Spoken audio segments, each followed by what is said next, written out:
Bonjour tout le monde, on se retrouve aujourd'hui pour une vidéo dans laquelle on va parler de chemise. Alors coudre une chemise, c'est un projet qui demande beaucoup de temps, il faut se le dire, et également un peu de minutie. Mais souvent, ce type de projet couture peut faire peur et c'est la raison pour laquelle j'avais envie de vous partager dans cette vidéo mes 9 conseils pour coudre ce type de vêtements. Je vous montre tout ça en images, alors c'est parti.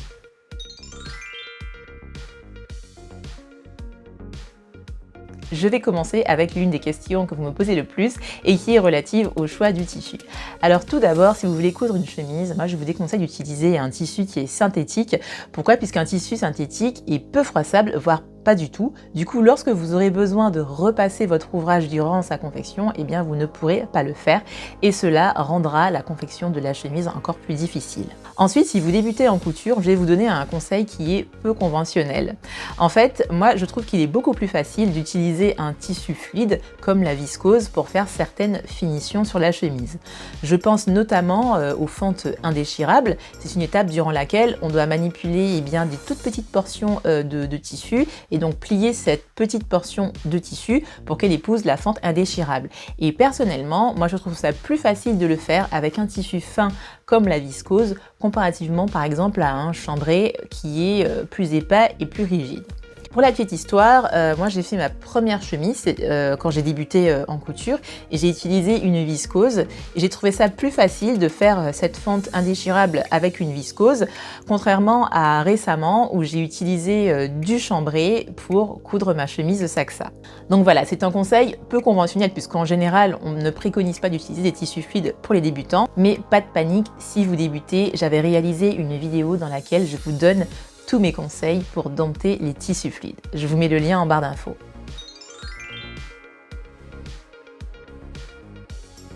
Sur une chemise, on peut avoir énormément de coutures apparentes. On en a au niveau du pied de col, on peut aussi en avoir au niveau du col, on en a au niveau des poignées de manches.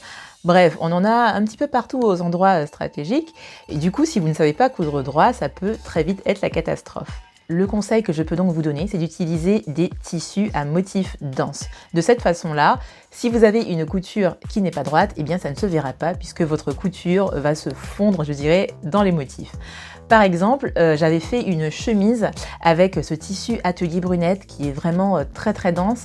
Donc là c'est dommage, je n'avais pas la chemise durant le tournage de cette vidéo. Du coup je vous montre le tissu avec un exemple de fil. Donc là vous voyez que j'ai le fil noir qui se fond vraiment dans le fond noir de ce motif. Donc voilà, si vous avez peur de ne pas coudre droit, utilisez des tissus à motifs très denses.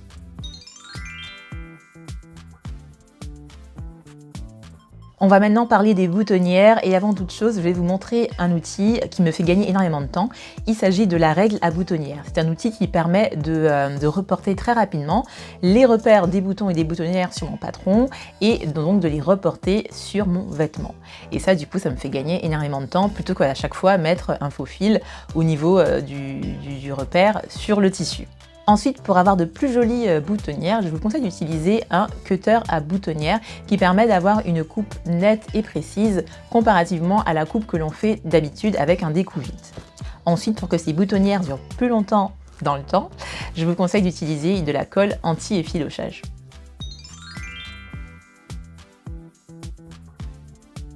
Si vous avez du mal avec les boutonnières ou si tout simplement vous avez envie de changer de style, vous pouvez aussi utiliser des boutons pression à la place des boutons classiques et des boutonnières. Moi, c'est ce que j'ai fait avec ma chemise en chambré. J'ai utilisé des boutons pression nacrés.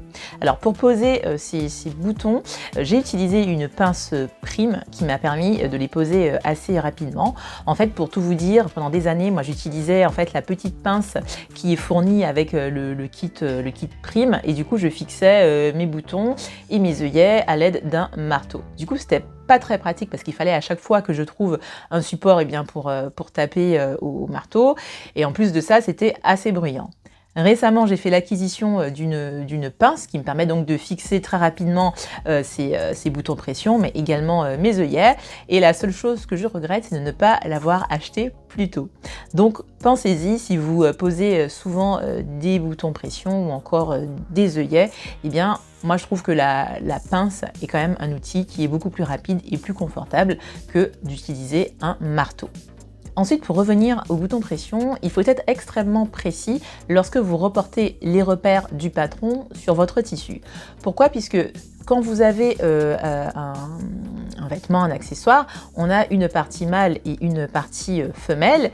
Et du coup, si on a un léger décalage entre la partie mâle et la partie femelle, donc par exemple, si on a par exemple la partie femelle qui est légèrement décalée vers le haut par rapport à la partie mâle, et bien lorsque vous allez boutonner votre chemise, ce léger décalage risque de former des plis sur la patte de boutonnage et du coup ce ne sera pas très joli. Donc attention à ce point-là, parce que c'est pas comme les boutonnières classiques où on a en fait un jeu qui est possible, puisqu'en fait on a la boutonnière qui est cousue de façon verticale. Donc du coup, même si vous avez un léger décalage entre la boutonnière et le bouton, eh bien vous aurez toujours ce petit jeu de la boutonnière qui permettra d'avoir une patte de boutonnage bien plane, je dirais. Donc attention à cela si vous voulez utiliser des boutons pression, et donc à être un petit peu quand même précis pour reporter les repères. Donc bon, c'est un peu de l'ordre du détail, mais vous commencez à me connaître, j'aime bien les détails.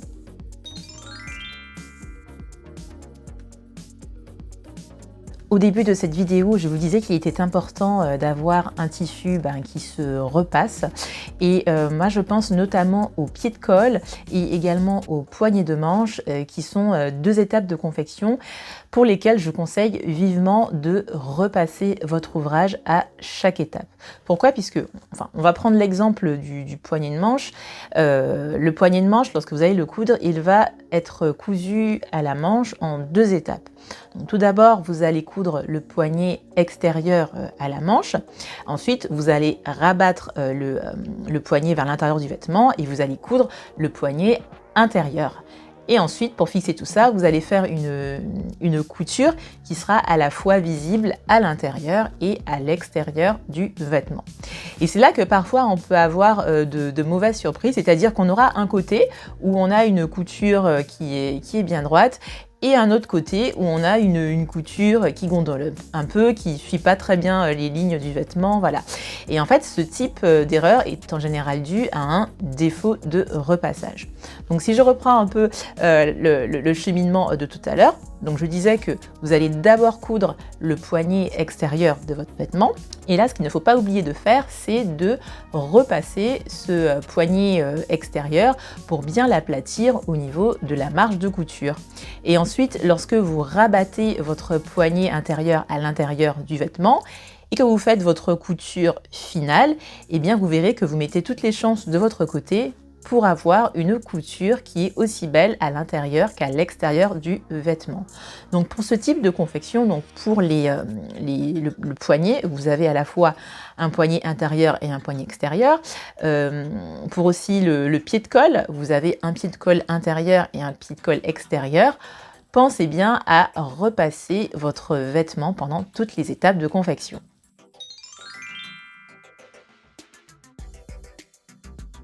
Souvent, on peut être tenté de passer l'étape entoilage. Je dirais que parfois, pour certains modèles, c'est un peu du détail de mettre de l'entoilage. Mais pour une chemise, moi, je vous conseille vivement d'utiliser de l'entoilage, notamment au niveau du col et des poignées de manche. C'est ce qui vous permettra, entre autres, d'avoir une belle tenue. Donc, s'il vous plaît, ne négligez pas cette étape. Je vous conseille aussi d'en mettre au niveau de la patte de boutonnage. Cela vous permettra d'avoir des boutonnières, des boutons ou encore des boutons pression qui durent plus longtemps.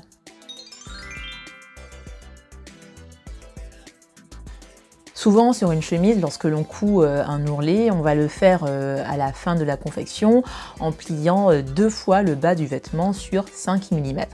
Donc ça donne ça. Et parfois, quand c'est mal fait, eh bien, on peut avoir un bord du tissu non fini qui dépasse. Et en plus, cette méthode, elle va créer, je dirais, une surépaisseur. Et donc, parfois, ça peut être difficile de passer tout ça sous la machine à coudre. Donc, je vais donc vous donner une alternative qui peut être plus propre, mais aussi plus agréable à coudre et donc plus facile. Là, du coup, j'ai pris une chute de tissu, donc avec ma patte de boutonnage que j'ai pré-pliée. Donc là, je suis prête à faire mes 2 surpiqûres. Mais avant d'en arriver là, je vais déplier cette patte de boutonnage et ensuite je vais plier le bas de ma chemise. Enfin, du moins c'est une chute, mais imaginons que c'est le bas de ma chemise. Donc je vais plier le bas de cette chemise 2 fois sur 5 mm et quand c'est fait, je referme à nouveau ma patte de boutonnage. Et là, vous voyez qu'une fois que j'ai fixé tous mes plis, on a, je dirais, quelque chose d'un petit peu plus propre.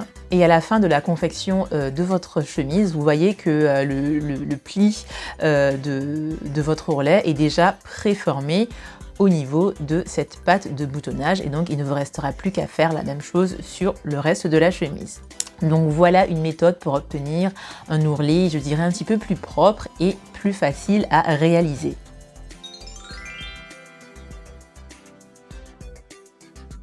En ce moment, je vois énormément de chemises en broderie anglaise, je trouve ça trop joli, j'en ai d'ailleurs acheté une récemment et j'ai également eu un coup de cœur pour la version de Chloé, de la page Instagram Les Pampas de Chloé, qui a fait un hack de mon nouveau patron Saxa avec une broderie anglaise et des bandes de broderie anglaise. Je trouve vraiment que le résultat est canon et ça me donne vraiment envie de me faire une chemise en broderie anglaise.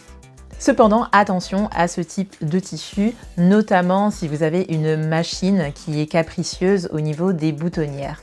En fait, lorsque vous avez une broderie anglaise, vous avez des surépaisseurs de tissu. Du coup, si vous avez une machine qui est plutôt capricieuse, cela pourra bloquer votre machine en plein milieu d'une boutonnière et donc ruiner votre vêtement.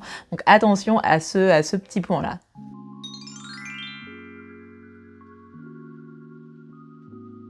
Je termine cette vidéo avec une petite tradition dans la mode. Alors je ne sais pas si vous l'aviez remarqué, mais quand on regarde une chemise de face, eh bien le boutonnage des femmes sur une chemise est inversé par rapport à celui des hommes.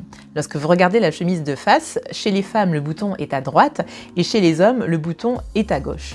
En fait, c'est une tradition qui remonte à l'époque où les femmes de la haute société se faisaient habiller par leurs employés de maison qui étaient pour la plupart droitières. Du coup, c'était plus facile pour elles d'avoir un bouton qui était sur la droite. Et depuis, c'est une tradition qui s'est perpétuée dans la mode. Donc si vous, de votre côté, vous tenez à perpétuer également cette tradition, sachez que sur les chemises pour femmes, les boutons se cousent à droite et que sur les chemises pour hommes, les boutons se cousent à gauche. Je termine cette vidéo avec une petite présentation de ma tenue du jour. Alors aujourd'hui, je porte ma chemise Saxa, cousue dans une viscose cousette, et je la porte avec une salopette en jean trouvée chez ProMode. Ensuite, côté accessoires, je porte des bijoux qui m'ont été offerts par la marque Wouillard. C'est une marque française qui propose des bijoux en plaqué or et en argent massif. Et du coup, le gros avantage de ces bijoux-là, c'est qu'on peut les passer sous l'eau et qu'ils ne perdent pas leur éclat d'origine. Moi, j'ai eu 1 mois et demi pour les tester. J'ai pas eu de soucis en me lavant les mains avec les bagues. On a vraiment quelque chose qui ne bouge pas. Alors, dans cette sélection du bijou, moi j'ai choisi une paire de boucles d'oreilles assorties à une bague. J'ai également opté pour une bague avec 3 brins, je dirais, 3 brins. Et j'ai également opté pour un jonc.